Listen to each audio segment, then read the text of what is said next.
नमस्कार। दोपहर समाचार में आपका स्वागत है।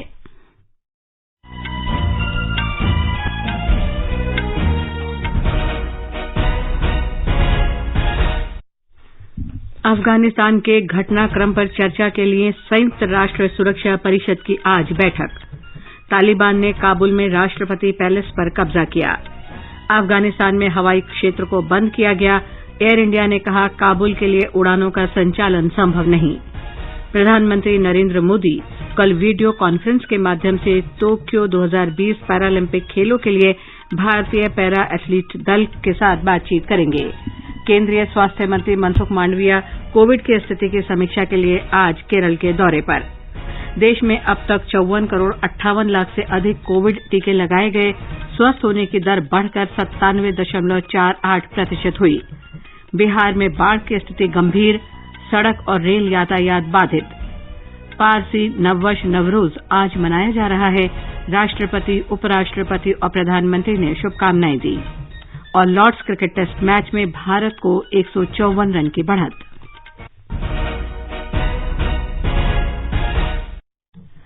दोपहर समाचार में अलका सिंह के साथ मैं लवली निगम। देश भर में 18 वर्ष से अधिक आयु वर्ग के लिए सरकारी केंद्रों में निःशुल्क कोविड टीकाकरण अभियान जारी है। युवाओं से आग्रह है कि टीका जरूर लगवाएं और अन्य लोगों को भी इसके लिए प्रोत्साहित करें।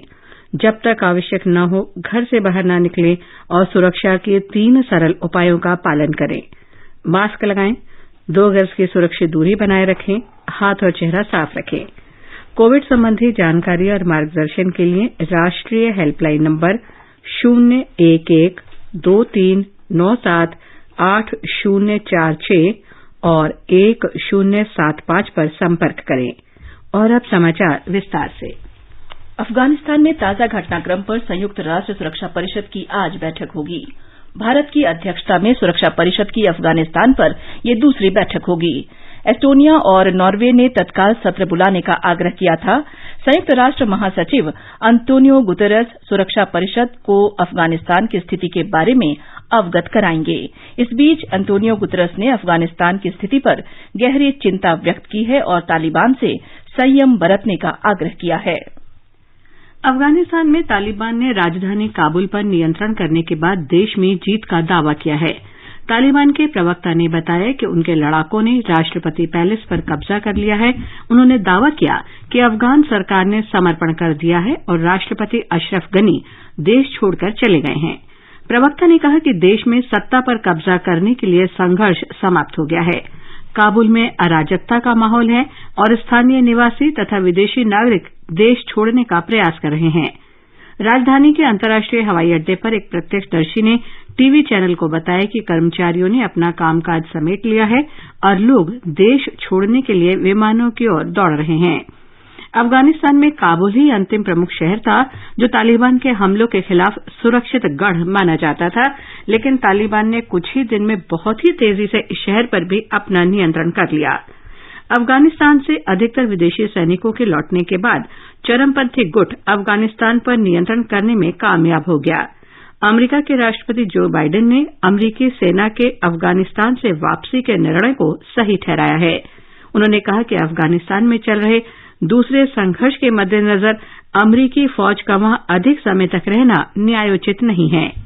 The United States did what we want to do in Afghanistan, to get the terrorists to attack us on 9/11 and deliver justice to Osama bin Laden, and to degrade the terrorist threat to keep Afghanistan from becoming a base from which attacks could be continued against the United States. We achieved those objectives. That's why we went. We did not go to Afghanistan to nation build, and it's the right and the responsibility of Afghan people alone to decide their future and how they want to run their country.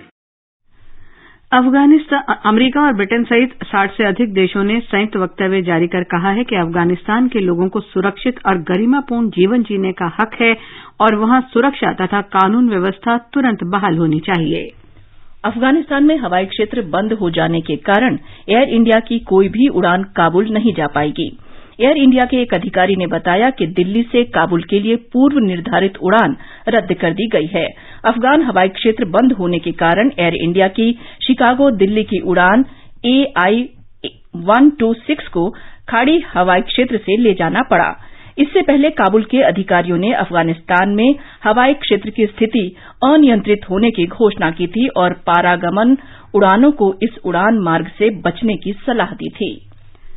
प्रधानमंत्री नरेंद्र मोदी कल सुबह 11 बजे Tokyo 2020 Paralympic खेलों के लिए भारतीय para athlete दल के साथ वीडियो कॉन्फ्रेंसिंग के माध्यम से बातचीत करेंगे। 9 खेल स्पर्धाओं में 54 पैरा एथलीट देश का प्रतिनिधित्व करने के लिए टोक्यो जाएंगे। ये पैरालंपिक खेलों में भारत का अब तक का सबसे बड़ा दल है। बातचीत के दौरान केंद्रीय खेल मंत्री अनुराग ठाकुर भी उपस्थित रहेंगे।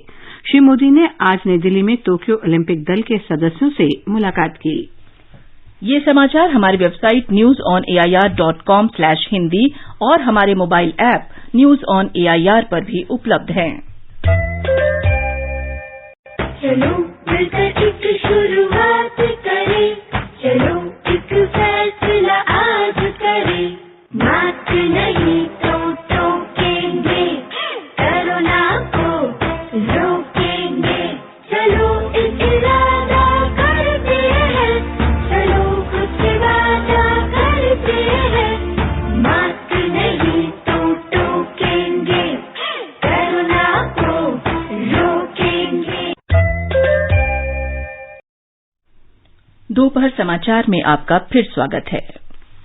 कोविड के मामलों में लगातार बढ़ोतरी को देखते हुए केंद्रीय स्वास्थ्य मंत्री मनसुख मांडविया के नेतृत्व में केंद्रीय दल आज दोपहर केरल पहुंचा और स्थिति का जायजा ले रहा है। ये दल मुख्यमंत्री, राज्य के स्वास्थ्य मंत्री और अन्य वरिष्ठ अधिकारियों के साथ बातचीत करेगा। श्री मांडविया आज शाम केरल के राज्यपाल आरिफ मोहम्मद खान से भी मुलाकात करेंगे और सरकारी मेडिकल कॉलेज अस्पताल तिरुवनंतपुरम का दौरा करेंगे तथा कोविड देखभाल सुविधाओं का आकलन करेंगे। राष्ट्रव्यापी टीकाकरण अभियान के अंतर्गत अब तक देश में 54 करोड़ 58 लाख से अधिक कोविड रोधी टीके लगाए जा चुके हैं। स्वास्थ्य मंत्रालय ने कहा है कि पिछले 24 घंटों के दौरान 17,43,000 से अधिक लोगों का टीकाकरण किया गया। कोविड से स्वस्थ होने की दर 97.48% हो गई है। कल लगभग 36,000 रोगी संक्रमण से ठीक हुए। अब तक 3 करोड़ 14 लाख से अधिक लोग स्वस्थ हो चुके हैं। पिछले 24 घंटों में 32,937 से अधिक नए मामले सामने आए और 417 रोगियों की मौत हुई। देश में जांच क्षमता बढ़ाई गई है। कल लगभग 12 लाख कोरोना नमूनों की जांच की गई। स्वास्थ्य मंत्रालय ने कहा है कि राज्यों और केंद्र शासित प्रदेशों को अब तक 56 करोड़ 81 लाख से अधिक कोविड टीके उपलब्ध कराए गए हैं। मंत्रालय ने कहा है कि 2 करोड़ 89 लाख से अधिक टीके अभी राज्यों और केंद्र शासित प्रदेशों तथा निजी अस्पतालों के पास उपलब्ध हैं।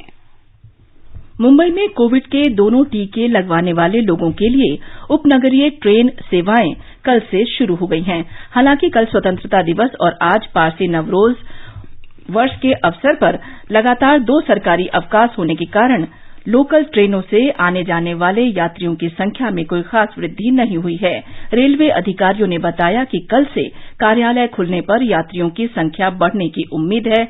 ब्यौरा हमारे संवाददाता से। मुंबई में लोकल ट्रेनों से यात्रा करने वाले यात्रियों की संख्या में वृद्धि को देखते हुए मध्य और पश्चिम रेलवे ने आज से उपनगरीय सेवाओं को बढ़ाने का फैसला किया है। इससे मुंबई मंडल के मध्य रेलवे पर 1,686 उपनगरीय सेवाएं चलेगी। इसी तरह पश्चिम रेलवे ने भी अपने मुंबई उपनगरीय खंड पर 1,300 उपनगरीय सेवाएं चलाने का फैसला किया है। रेलवे ने यात्रियों से अपनी सुरक्षा के लिए मास्क को ठीक से पहनने की अपील की है। इस बीच पश्चिम रेलवे ने चर्चगेट से दादर इन स्थानकों पर 118 टीसी कर्मचारियों को तैनात किया है। ये टिकट चेकर्स रेलवे स्टेशनों के साथ साथ ट्रेनों में भी तैनात किए जाएंगे। कुणाल शिंदे, आकाशवाणी समाचार, मुंबई।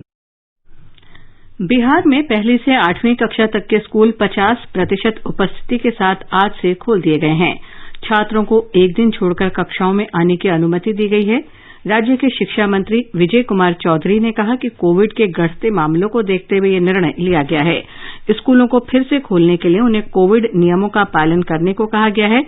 बच्चों से कहा गया है कि वे स्कूल में घर का बना खाना लेकर आएं। कोविड संबंधी राष्ट्रीय हेल्पलाइन नंबर हमारी वेबसाइट newsonair.gov.in पर उपलब्ध हैं। आगे बढ़ने से पहले मुख्य समाचारों पर एक नजर।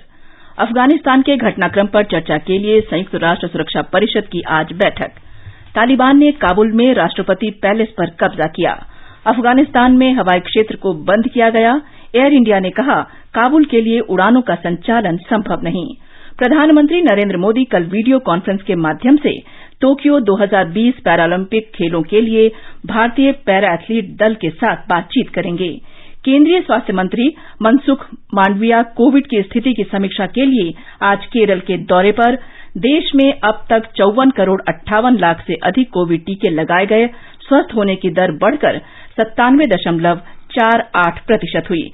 बिहार में बाढ़ की स्थिति गंभीर, सड़क और रेल यातायात बाधित। पारसी नववर्ष नवरोज आज मनाया जा रहा है। राष्ट्रपति, उपराष्ट्रपति और प्रधानमंत्री ने शुभकामनाएं दी और लॉर्ड्स क्रिकेट टेस्ट मैच में भारत को 154 रन की बढ़त। बिहार में बाढ़ प्रभावित इलाकों में जनजीवन बुरी तरह प्रभावित हो गया है। पटना, कटिहार, खगड़िया और समस्तीपुर सहित 26 जिलों के 40 लाख से अधिक लोग बाढ़ से प्रभावित हैं। गंगा, सोन, पुनपुन और कोसी सहित कई नदियां खतरे के निशान से ऊपर बह रही हैं। बाढ़ प्रभावित इलाकों में सड़क और रेल यातायात बाधित हो गया है। भागलपुर मुंगेर रेलखंड और किऊल भागलपुर रेलखंड पर रेल पटरियों पर पानी भर जाने के कारण लगातार दूसरे दिन रेल सेवाएं निलंबित हैं। लंबी दूरी की रेलगाड़ियों को अन्य मार्गों से चलाया जा रहा है। मुख्यमंत्री नीतीश कुमार ने कहा है कि बाढ़ प्रभावित लोगों को हर संभव सहायता दी जा रही है। कई जिले प्रभावित हैं। हमने जो कल रिपोर्ट ली है करीब 26 जिले प्रभावित हैं। हर चीज पर नजर रखी जा रही है, लोगों को सुविधा दी जाएगी और जैसा भी संभव है उनको मदद करना वो किया जा रहा है। बाढ़ से 80 लाख हेक्टेयर क्षेत्र में खड़ी फसल को नुकसान पहुंचा है। राष्ट्रीय आपदा मोचन बल और राज्य आपदा मोचन बल की 21 टीमें प्रभावित इलाकों में राहत तथा बचाव कार्य में लगी हैं। फंसे हुए लोगों को निकालने के लिए 2000 से अधिक देसी नौकाओं को लगाया गया है। बाढ़ प्रभावित लोगों के लिए 31 राहत शिविर और 254 सामुदायिक रसोई बनाई गई हैं। उपराष्ट्रपति एम वेंकैया नायडू ने आज बेंगलुरु में जवाहरलाल नेहरू उन्नत वैज्ञानिक अनुसंधान केंद्र में नवाचार और विकास केंद्र की आधारशिला रखी। आधुनिक सुविधाओं से युक्त ये केंद्र प्रौद्योगिकी हस्तांतरण के लिए प्रयोगशाला आविष्कारों को आगे बढ़ाएगा। इस केंद्र में नई सुविधाओं से अन्वेषकों और बेंगलुरु तथा देशभर के अन्य संस्थानों से स्टार्टअप का भी आयोजन किया जाएगा। आविष्कारों के अनुवाद को सक्षम बनाने के लिए वैज्ञानिकों को अत्याधुनिक प्रसंस्करण और प्रोटोटाइप उपकरण उपलब्ध कराए जाएंगे। समारोह में राज्यपाल थावर चंद गहलोत, मुख्यमंत्री बसवराज एस बोम्मई भी उपस्थित थे। सूचना और प्रसारण राज्य मंत्री तथा भाजपा के पूर्व प्रदेश अध्यक्ष एल मुरुगन ने आज कहा है कि प्रधानमंत्री नरेंद्र मोदी अनुसूचित जाति समुदाय के लोगों के कल्याण के लिए चिंतित हैं। कोयम्बटूर में जन आशीर्वाद यात्रा की शुरुआत करते हुए उन्होंने बताया कि 3 दिन की यह यात्रा राज्य के पश्चिमी जिलों कोयम्बटूर, नीलगिरी, एरोड, सालेम, तिरुपुर और करूर में आयोजित की जा रही है। इस यात्रा के दौरान केंद्र सरकार की योजनाओं और परियोजनाओं के बारे में लोगों को जानकारी दी जाएगी। तेलंगाना सरकार ने कृषि ऋण माफी की पहल की है। राज्य के कृषि मंत्री एस निरंजन रेड्डी ने बताया कि आज से 2000 करोड़ रुपए से अधिक के ऋण माफी किए जाएंगे और इससे 50,000 रुपए तक का फसल ऋण लेने वाले 6 लाख से अधिक किसानों को लाभ होगा। उम्मीद है कि इस महीने के अंत तक कर्ज माफी की प्रक्रिया पूरी कर ली जाएगी। आज पारसी नववर्ष नवरोज है। पूरे विश्व में व्यापक रूप से मनाया जाने वाला पारसी समुदाय का ये प्रमुख उत्सव शांति और समृद्धि का प्रतीक माना जाता है। पारसी धर्मगुरुओं के अनुसार नववर्ष का आगमन चंद्र पंचांग पर आधारित है। राष्ट्रपति रामनाथ कोविंद, उपराष्ट्रपति एम वेंकैया नायडू और प्रधानमंत्री नरेंद्र मोदी ने देशवासियों को नवरोज के अवसर पर शुभकामनाएं दी हैं। राष्ट्रपति ने कहा कि सामाजिक और राष्ट्रीय जीवन में पारसी समुदाय का अतुलनीय योगदान रहा है। उपराष्ट्रपति एम वेंकैया नायडू ने अपने संदेश में कहा कि नवरोज सभी के लिए बंधुत्व, करुणा और सम्मान की भावना दर्शाता है। प्रधानमंत्री ने अपने संदेश में कहा कि नवरोज सभी के लिए बंधुत्व, करुणा और सम्मान की भावना दर्शाता है। राष्ट्र आज भारत रत्न से सम्मानित पूर्व प्रधानमंत्री अटल बिहारी वाजपेयी को उनकी 3री पुण्यतिथि पर श्रद्धांजलि अर्पित कर रहा है। राष्ट्रपति रामनाथ कोविंद, उपराष्ट्रपति एम वेंकैया नायडू, प्रधानमंत्री नरेंद्र मोदी, रक्षा मंत्री राजनाथ सिंह, गृहमंत्री अमित शाह, भाजपा अध्यक्ष जेपी नड्डा और अन्य वरिष्ठ नेताओं ने राष्ट्रीय राजधानी में आज सवेरे अटल बिहारी वाजपेयी स्मारक सदैव अटल पर जाकर उन्हें पुष्पांजलि अर्पित की। लॉर्ड्स क्रिकेट टेस्ट मैच के 5वें और अंतिम दिन इंग्लैंड के साथ मैच में भारत आज अपनी दूसरी पारी में 6 विकेट पर 181 रन से आगे खेलना शुरू करेगा। भारत को 154 रन की बढ़त हासिल है। इससे पहले भारत की पहली पारी में 364 रन के जवाब में इंग्लैंड की टीम ने 391 रन बनाए थे। ये समाचार आकाशवाणी से प्रसारित किए जा रहे हैं। ताजा समाचार जानने के लिए आप हमारे Twitter handle @AIR News Hindi को फॉलो कर सकते हैं।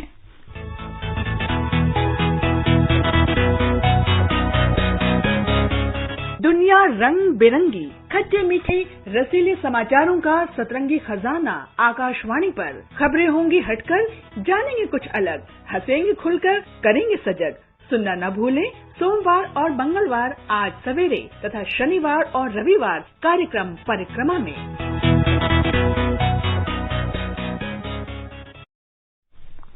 ये आकाशवाणी है। प्रधानमंत्री नरेंद्र मोदी ने स्वतंत्रता दिवस के अवसर पर शुभकामना देने के लिए मेडागास्कर के राष्ट्रपति एंड्री राजोएलिना को धन्यवाद दिया है। श्री मोदी ने कहा कि भारत मेडागास्कर को केवल एक महत्वपूर्ण द्विपक्षीय भागीदार के रूप में ही नहीं बल्कि सभी क्षेत्रों में सुरक्षा और विकास के लिए महत्वपूर्ण सहयोगी के रूप में भी देखता है। विदेश मंत्री डॉक्टर एस जयशंकर ने कहा है कि भारत ने पिछले 7 वर्षों के दौरान काफी विकास किया है।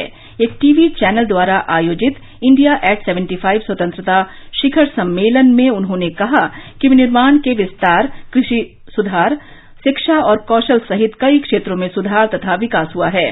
डॉक्टर जयशंकर ने कहा कि भारत ने पड़ोसी देशों के साथ संबंध प्रगाढ़ करने पर भी ध्यान दिया है। आकाशवाणी के समाचार सेवा प्रभाग ने आजादी का अमृत महोत्सव समारोह के अंतर्गत वर्ष भर चलने वाले अमृत महोत्सव क्विज का आयोजन किया है। आकाशवाणी समाचार के साथ अमृत महोत्सव क्विज शीर्षक से ये कार्यक्रम आज से आरंभ हो रहा है। इसे FM गोल्ड चैनल पर सुना जा सकेगा। आजादी के 75 वर्षों का पर्व अमृत महोत्सव के पावन अवसर पर आकाशवाणी समाचार लेकर आया है अमृत महोत्सव क्विज।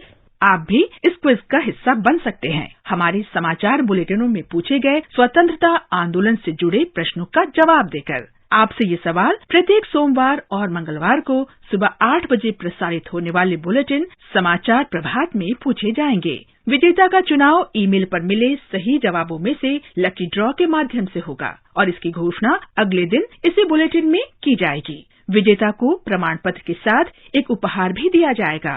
साथ ही विजेता का नाम हमारे ट्विटर हैंडल पर भी फ्लैश होगा। तो आइए मनाएं आजादी के 75 वर्षों का पर्व अमृत महोत्सव आकाशवाणी समाचार के साथ।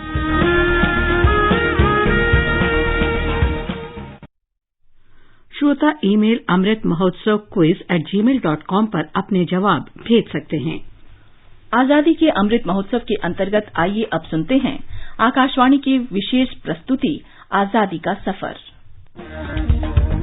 आजादी का अमृत महोत्सव।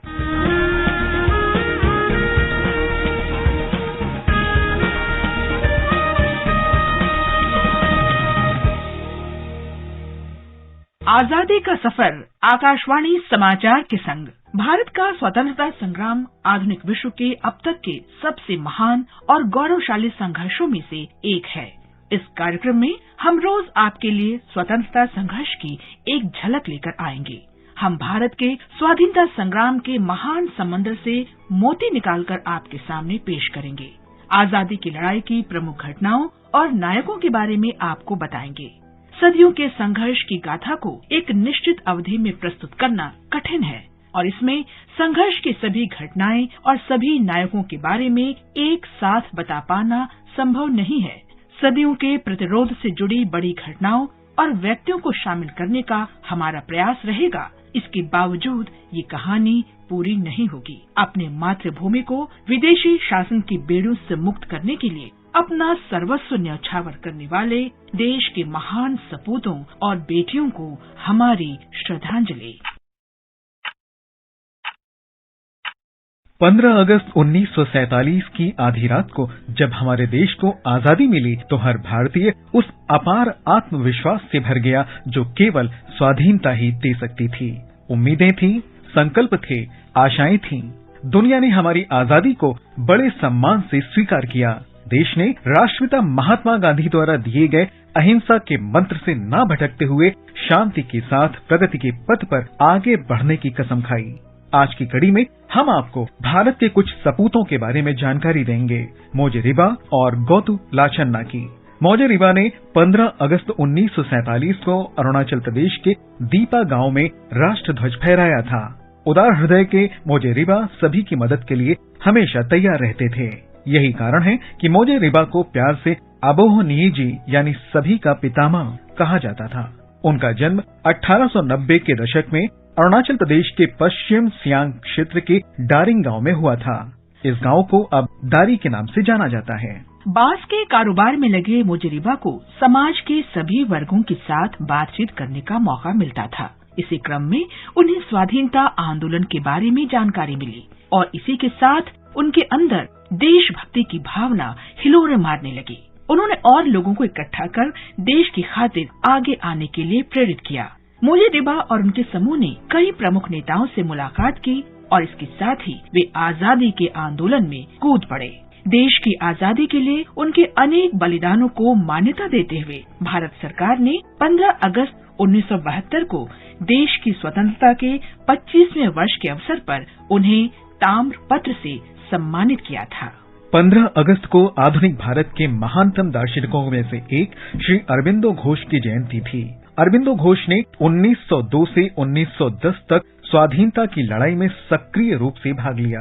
वे पहले राजनीतिक नेता थे जिन्होंने देश के लिए पूर्ण स्वतंत्रता के विचार को अपने समाचार पत्र वंदे मातरम में खुले तौर पर सामने रखा। श्री अरबिंदो और उनके भाई बारेंद्र घोष ने अनुशीलन समिति नामक एक क्रांतिकारी संगठन का नेतृत्व किया। 1930 के दशक के दौरान अपनी स्थापना से लेकर विघटन तक अनुशीलन समिति ने भारत में ब्रिटिश शासन को कड़ी चुनौती दी। इस समिति ने भारत और विदेशों में अन्य क्रांतिकारी संगठनों के साथ सहयोग किया।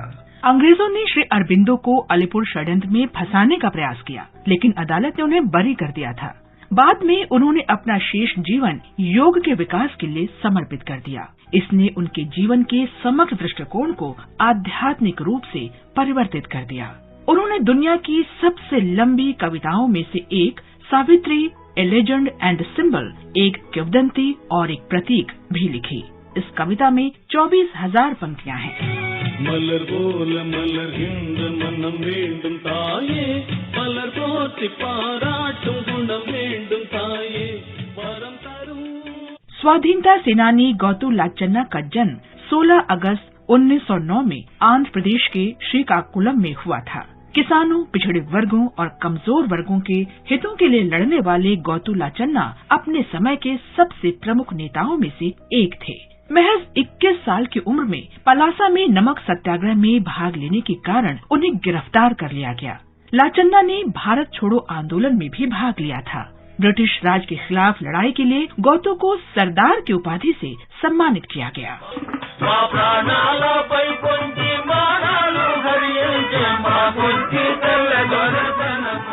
छुआछूत के मुद्दे पर गांधी जी के आमरण अनशन से प्रेरित होकर लाचन्ना ने 1932 में बरुआ में हरिजन सेवा संगम का आयोजन किया। उन्होंने हरिजन चेरी में एक रात्रिकालीन स्कूल की शुरुआत की और छुआछूत के खिलाफ आंदोलन किया। गौतु लाचन्ना ने जमींदारी रायतु संघों का गठन किया। उन्होंने कोई भी कर अदा नहीं करने का अभियान चलाया। लाचन्ना ने जमींदारी व्यवस्था के उन्मूलन के खिलाफ लड़ाई लड़ी, क्योंकि किसान अंग्रेजों द्वारा थोपे गए भारी भू राजस्व का भुगतान करने में असमर्थ थे।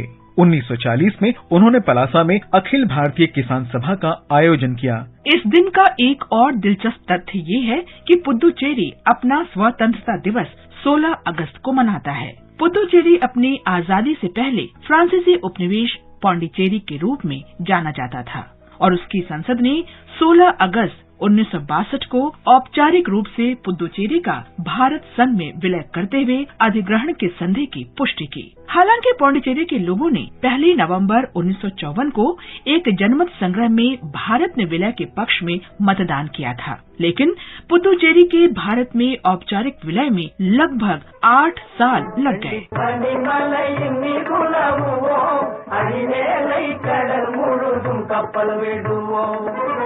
मार्क ट्वेन ने भारत को मानव जाति के उद्गम और विकास स्थल की संज्ञा दी है, मानव बोली और भाषा की जन्मस्थली कहा है, इतिहास की जननी और आख्यानों तथा परंपराओं की परम मातृमही कहा है। मानव जाति के इतिहास की सर्वाधिक मूल्यवान और सर्वाधिक कलात्मक धरोहरें भारत में ही संचित हैं। आज के कार्यक्रम में बस इतना ही। आजादी का अमृत महोत्सव मनाते रहें। कल हम आपके लिए लेकर आएंगे इस कार्यक्रम की एक और कड़ी। तब तक के लिए आपसे विदा लेते हैं। नमस्कार।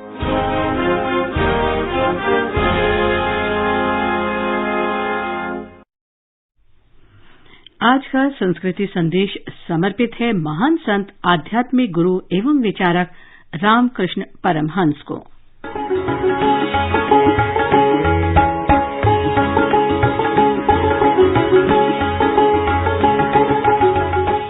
भारत भूमि सदियों से ऋषियों, मुनियों और संतों की भूमि रही है। इस धरा पर रामकृष्ण परमहंस जैसे गुरुओं ने जन्म लिया। आज 16 अगस्त है और पुण्यतिथि है महान संत, आध्यात्मिक गुरु और विचारक रामकृष्ण परमहंस की। स्वामी रामकृष्ण मानवता के पुजारी थे। लंबी साधना के बाद उन्होंने अनुभव किया कि संसार के सभी धर्म सच्चे हैं, उनमें कोई भेद नहीं है, बस ईश्वर तक पहुंचने के सभी के मार्ग अलग अलग हैं। मानवता के पुजारी स्वामी रामकृष्ण परमहंस का जन्म 18 फरवरी 1836 को बंगाल स्थित कामारपुकुर ग्राम में हुआ था। इनके बचपन का नाम गदाधर था। कहा जाता है कि रामकृष्ण के माता पिता को उनके जन्म से पहले ही उनकी दिव्यता का एहसास होने लगा था, लेकिन दुर्भाग्य से 7 वर्ष की अल्प आयु में ही गदाधर के सिर से पिता का साया उठ गया और इनके बड़े भाई राम कुमार इन्हें अपने साथ कलकत्ता ले आए। सतत प्रयासों के बाद भी रामकृष्ण का मन अध्ययन में नहीं लग पाया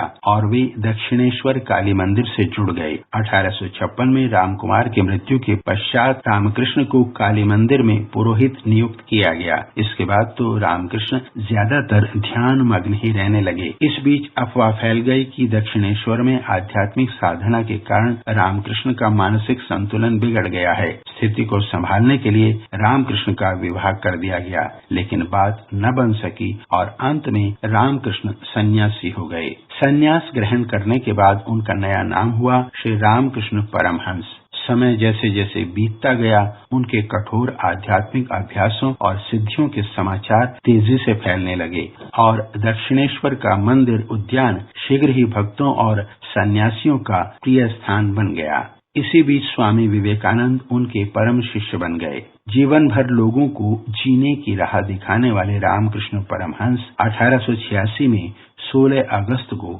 नश्वर देह त्याग कर परलोकवासी हो गए, किंतु अपने पीछे छोड़ गए अध्यात्म का ऐसा प्रकाश जो मानव मात्र के जीवन को आज भी आलोकित कर रहा है।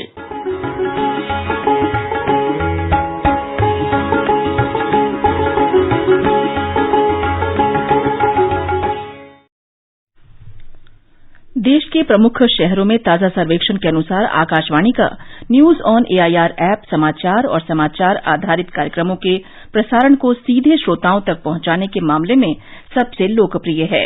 रैंक के मामले में पटना को पीछे छोड़ते हुए लखनऊ ने पहली बार शीर्ष 10 शहरों में प्रवेश किया है।